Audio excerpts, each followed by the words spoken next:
சிலுவையின் மீது தம் உடலில் நம் பாவங்களை அவரே சுமந்தார். நாம் பாவங்களுக்கு இறந்து நீதிக்காக வாழ்வதற்காக இவ்வாறு செய்தார். அவர் தம் காயங்களால் நீங்கள் குணமடைந்துள்ளீர்கள். 1 பேதுரு 2ஆம் அதிகாரம் 24வது வசனம்.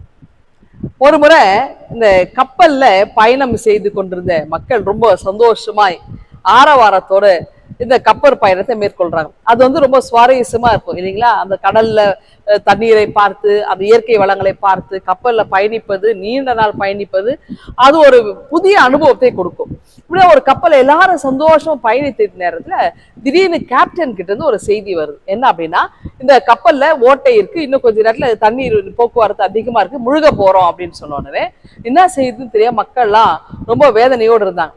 அப்ப அந்த நேரத்துல ஒரு சிறிய படகு அந்த வழியா வருது. அப்ப அந்த படகிலே உதவி கேட்டு இங்க இருக்கிற ஒரு சிலரை அந்த படகுல ஏற்றி உயிர் காப்பாற்றி கொள்றதுக்காக அனுப்புறாங்க. அப்படி அந்த கேப்டன் அப்ப எல்லாரும் ஏற்ற முடியாது, எல்லாருக்கும் இடம் இருக்காது.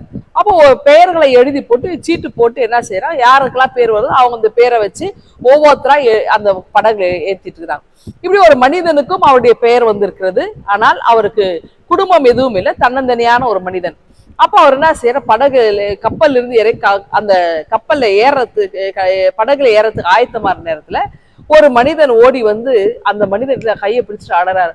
ஐயா, எனக்கு குடும்பம் இருக்கு, எனக்கு மனைவி பிள்ளைங்க இருக்கிறாங்க, இன்னும் கொஞ்ச நேரத்துல கப்பல் கரையை சேர்ந்துரும், போய் என் குடும்பத்தோட சந்தோஷமா அவங்களெல்லாம் பார்க்கலாம் அப்படின்னு நினைச்சிட்டு இருக்கும்போது இந்த மாதிரி கப்பல் முழுக போகுது, என் சீட்டு என் பேருக்கும் வரல, நான் என்ன பண்றது தெரியலையே அப்படின்னு சொல்லி நான் இப்படியே நான் செத்துருவேனா, என் குடும்பத்தை பார்க்க முடியாம செத்துருவேன்னு சொல்லி ரொம்ப அழுது புலம்ப ஆரம்பித்தார்.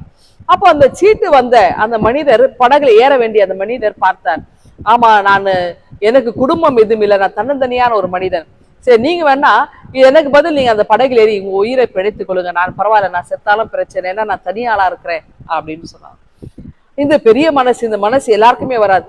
அந்த மனிதரை என்ன செய்ய, ரொம்ப சந்தோஷமா அவர் காலில் விழுந்து அழுது அந்த சீட்டை வாங்கிட்டு படகுல ஏறி போயிட்டார். கொஞ்சம் தூரம் படகுல போகும்போது அந்த காட்சியை கண்டார். இந்த கப்பல் கொஞ்சம் கொஞ்சமா நீரிலே மூழ்கி கடலிலே மூழ்கி போனது. அப்ப அந்த மனிதன் அங்க இருந்து அழுது சத்தமா சொன்னாராம், ஐயோ நான் மரித்திருக்க வேண்டும், ஏன்னா என் பேர்ல சீட்டு வரல, நான் தான் நியாயமாய் மரித்திருக்கணும், எனக்காக வேறு ஒருவர் மரித்தாரே, அவர் எவ்வளவு நல்லவர் அப்படின்னு சொல்லி அந்த இடத்துல வந்து அவரை நினைத்து அந்த மனிதன் கண்ணீர் சிந்தி தன்னுடைய மனமாற்றத்தையாய் அந்த மனிதன் வழி நடத்தப்பட்டான்.